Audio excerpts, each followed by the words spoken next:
Hi, this is Anthony. I just wanted to talk about the 5 things that I don't like about the Alienware m11x. I get questions all the time on comments to my other videos asking me if I have this problem or that problem with it. And so this is just to give you the 5 things I don't like about it. I use it every day. This is by far my favorite machine. I have a gaming rig at home that I opt to use this machine most of the time for gaming and doing programming and all that other stuff. But here we go. Number 1, Dell is not supporting graphic driver updates for this. Now, this thing has a GeForce graphics card in it by Nvidia. Nvidia is always updating this computer, always updating their drivers for each game that comes out. Dell isn't doing that. Let's see. The last driver update that Dell posted was on, you can see this, but that is June of last year. See if I can zoom in a little bit for you. Sorry if that's blurry as hell. But June of last year is the last time they updated their graphics card drivers. I play a lot of games on Steam, and I probably have like 50 or 60 games in my account.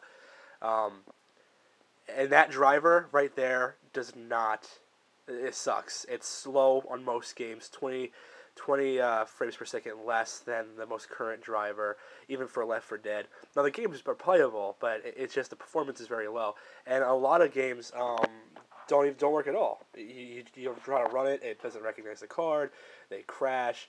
I mean, you can see some of my other videos on my list, and you'll see some of the fixes I've posted, thanks to people on notebookreviews.com and other sources. And so, if you buy this, you're gonna have to have a little bit of tech knowledge and get your feet wet with doing your own updates via these things online. And I recommend, if you do buy it, that make this forum your home. It's forum.notebookreview.com/alienware-m11x. There are engineers on here who actually will modify the most up-to-date Nvidia graphics cards to work with this computer. Now, if you go yourself, you go to nvidia.com and you find a driver for the graphics card in here, and you install it, during the installation, it's going to say that is not compatible with this machine. But these guys on here, if you search the forums and become an active member, they will modify a .inf file in those updates and let you install them. And while they're not one driver will work for everything. It's like whenever you buy a new game, expect to have to deal with driver issues. Me, I don't mind it. I actually find satisfaction in fixing it and updating the drivers because I'm a geek. But if you're not really techie, it's going to be a real pain in the ass whenever you try to install a new game on here. Now, during the course of this video, number 2 example is here. Problem 2. There's a lot of cool videos of these Alienware laptops with really fast transitioning light effects and everything. What you're looking at is the fastest transition light effect for the keyboard. This is as fast as it goes. It's going from white to red. And you can see it turning red. And it will slowly start turning white. That is as fast as it goes. The old drivers for these light kits were faster, the old software. I guess people were having light kit problems, so this is as fast as it's going to go. It's not really a big deal because you don't buy a computer for the light kit. The light kit's just kind of a cool addition. But don't expect to be able to do a lot of those transitions without some major software rollbacking. It's going to cause instability, and it's just, one of the things when I bought it, I was like, oh, I'm going to make my computer do all this crazy stuff. The fastest it'll go if you install the Winamp Light Effects plugin, and that'll make it go pretty fast with music, but otherwise, this is pretty much as much as it's going to move. Number 3 is during gameplay, which it kind of makes sense this would happen. During gameplay, if this is on your lap, it's going to cook your crotch pretty fast. I'll play Modern Warfare or StarCraft or something, and I'll be on the bus to New York City. And while I'm playing single-player campaign, this thing gets really, really hot. The graphics card itself, according to this Windows 7 gadget that I use, gets up to 81 degrees Celsius, which is like 150 degrees Fahrenheit. It gets really warm. And the fan is located on the bottom of of the machine right there, that little grate that you can see. That's the fan, and so it's going to blow hot air right on your lap. I use this Targus chill mat usually, but if you're on a bus or a train with tight space, you really can't use it, so I use it on my desk to kind of keep it cold. It's going to heat up pretty quick.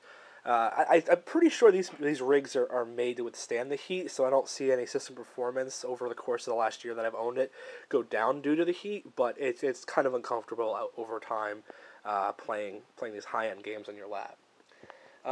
Number 4 is going to be that the screen size can put you at a disadvantage during multiplayer with first-person shooters. I play some Modern Warfare or even Counter-Strike or anything like that. There are a lot of times where if it's an open field, because the screen is so small, I can't see snipers that are too far away. So I get killed by shit that I don't even know where it's at. It's not really a big deal. It does have an HDMI out, and if you have a big screen TV, you can use the TV instead. But if you're gaming online and this is your rig of choice, expect to strain your eyes trying to use this for that type of gaming. Even in StarCraft, you're playing with multiple units, it's RTS, there's things all over the place. There are times where I won't see a probe come into my base because the screen is so small and there's so much going on.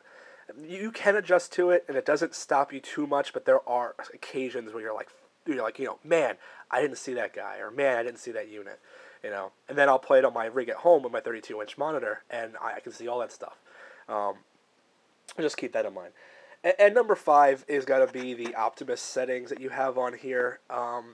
While I like the fact that you have Optimus and it does let your computer's battery last longer because you're switching from one graphics card to another, there are a lot of times where, if your computer doesn't detect it automatically, you have to use this little screen here to actually add the EXEs.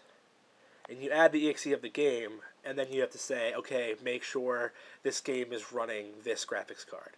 And you have to set it all up ahead of time.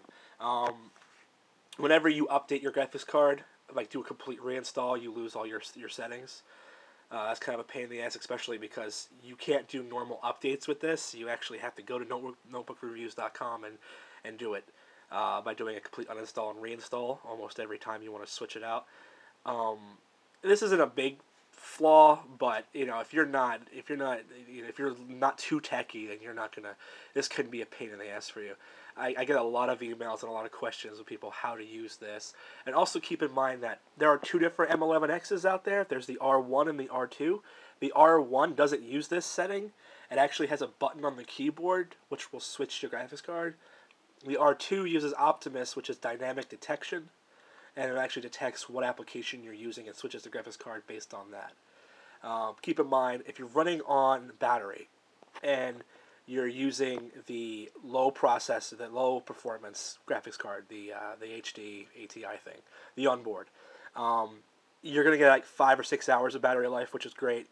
When you switch to high performance, you're getting like an hour and a half, and which is awesome for like a bus ride or a trip in a car. You could play your games in high settings, and it works beautifully. But it's just an extra bit of information there for you. Anyway, those are my 5 things. Those don't stop me from really enjoying this system. Like I said before, I use it constantly, and I would recommend buying it if you have a bit of tech experience and just know what you're getting yourself into. All right, guys, take care.